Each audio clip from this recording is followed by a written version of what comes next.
Tidak akan komentar-komentar seperti ini. Dan di sini saya akan mereaction beberapa komentar dari orang-orang yang SDM-nya rendah, yang taklid buta atau mengikuti Gus Baha atau membenci saya.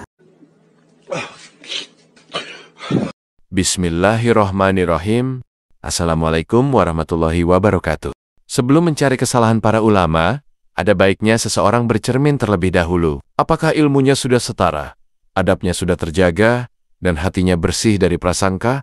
Sebab, mencari celah dalam ilmu orang lain, tanpa memperbaiki diri sendiri, bukanlah tanda kecerdasan, melainkan kesombongan yang terselubung.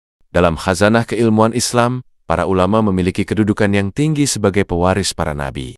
Salah satu ulama besar yang saat ini banyak dikagumi, karena keluasan ilmunya adalah Kiai Haji Ahmad Bahaudin Nur Salim, atau yang lebih dikenal sebagai Gus Baha. Beliau merupakan seorang ahli tafsir dan ilmu alat yang memiliki pemahaman mendalam terhadap Al-Quran, hadis, serta kitab-kitab klasik para ulama terdahulu. Gus Baha dikenal sebagai santri dari Kiai Haji Maimun Zubair dan memiliki sanad keilmuan yang kuat, bersambung hingga ulama-ulama besar Islam. Dengan gaya penyampaian yang sederhana, namun syarat makna, banyak cendekiawan dan da'i seperti Ustadz Abdul Somad dan Ustadz Adi Hidayat yang mengakui kedalaman ilmunya. Namun dalam perjalanan dakwah, tentu tidak semua orang dapat serta-merta menerima suatu pemahaman. Salah satu sosok yang sering mencari kesalahan para ulama, tanpa terlebih dahulu introspeksi diri, adalah Harry Pras. Ia meyakini bahwa apa yang disampaikan oleh Gus Baha terkait Imam Al-Ghazali adalah tidak valid dan hanya sekedar dongeng belaka. Menurutnya, penyampaian Gus Baha kurang memiliki dasar kuat dalam sumber-sumber rujukan ilmiah. Sikap kritis ini tentu sah-sah saja dalam dunia intelektual Islam, tetapi tanpa pemahaman dan adab yang benar. Kritik semacam ini justru bisa menyesatkan dan menimbulkan fitnah terhadap para ulama. Coba kita dengarkan seperti apa videonya, dan kita berpikir bagaimana cerita ini bisa sampai kepada kita. Naqibil Ghazali adalah Rasulullah pernah jejer Nabi Musa, terus Rasulullah ngendikan ulama ummati ka'ambiya Bani Israel. Terus kata Nabi Musa, yang benar saja, masa ulama kok kapasitasnya kayak Nabi, apapun hebatnya itu nggak mungkin lah kapasitasnya kayak Nabi. Terus kata Rasulullah, ya sudah buktikan saja. Terus dipanggillah Imam Ghazali. Nggak dipanggil ini katanya, Ghazali katanya. Ditanya sama Nabi Musa, siapa namamu? Ana Muhammad bin Muhammad Al-Ghazali At-Tusi Asy-Syafi'i. Mau jawabnya panjang. Terus kata Nabi Musa, kecangkeman gitu, cara Jawa itu kecangkeman, ditakoki jeneng kok jawabnya kakean ya. Terus kata Imam Ghazali, ya lumayan saya. Jenengan ditanya Allah sing ya'lamus sirra wa akhfa saja jawabnya kelebihan gitu. Apa itu kata Nabi Musa? Wa ma tilka biyaminika ya Musa. Qala ya asaya atawakkau 'alaiha wa ahusyu biha ala ghanami wa liya fiha ma'aribu ukhra. Jadi Nabi Musa ditanya, sing mbok gawa iku apa ta? Ini tongkat saya, tak pakai ini, tak pakai ini, tak pakai ini. Jadi masih banyak kelebihan jenengan di bab saya. Ini kita tidak tahu teman-teman, cerita ini diambil dari mana ya. Tentunya pasti Gus Baha sudah pernah membaca suatu kitab. Memang ada beberapa kitab yang justru juga menceritakan tentang halal halu.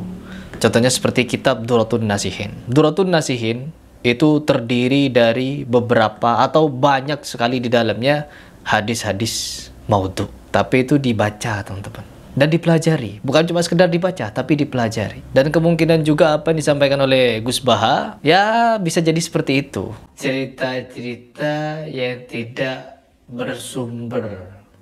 Imam Ghazali ini lahirnya kapan? Imam Ghazali lahirnya kapan? Kok bisa dipanggil Nabi Muhammad bertemu Nabi Musa? Nabi Musanya lahir kapan? Nabi Muhammadnya lahir kapan? Imam Ghazalinya lahir kapan? Bertemu teman-teman. Dan diceritakan. Nah, yang menceritakan ini siapa? Yang menceritakan kisah ini siapa?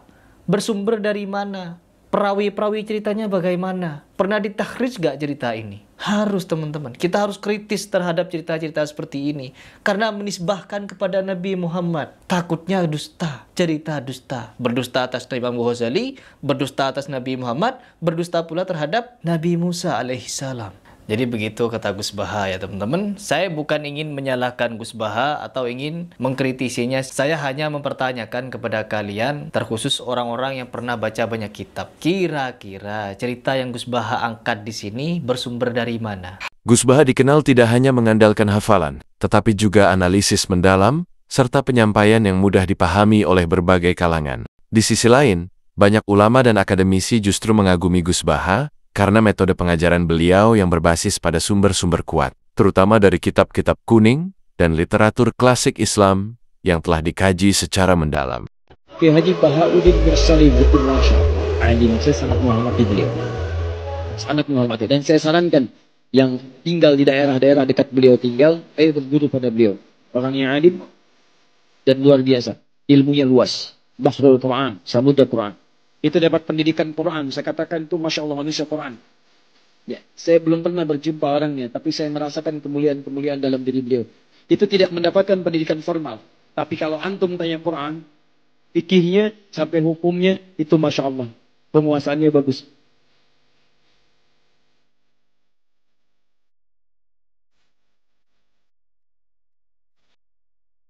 Saya dengar UII punya pusat kajian tafsir, Pak Rektor.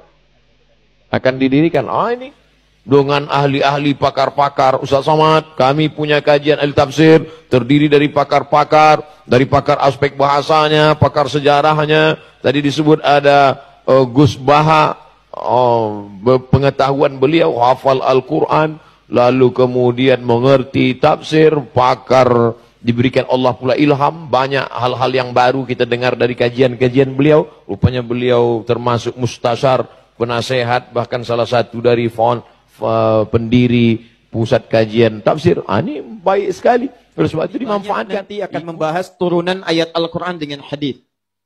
Ini Rembang, Pak Bupati, ini kita bersyukur ini. Di Rembang itu ada manusia Quran yang tidak banyak dikenal orang.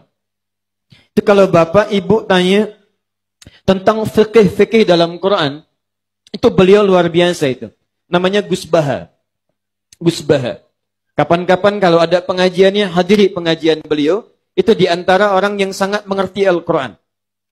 Dalam menyikapi perbedaan seperti ini, sebagai umat Islam yang berpegang teguh pada adab dan ilmu, kita diajarkan untuk selalu mencari jalan yang bijaksana. Menghormati perbedaan pendapat adalah bagian dari adab intelektual yang harus dijaga. Selama perbedaan itu berada dalam ranah ilmiah dan disampaikan dengan etika yang baik. Semoga Allah memberikan kita semua taufik dan hidayah, serta membimbing kita dalam memahami ilmu dengan hati yang lapang dan penuh keberkahan. Wassalamualaikum warahmatullahi wabarakatuh.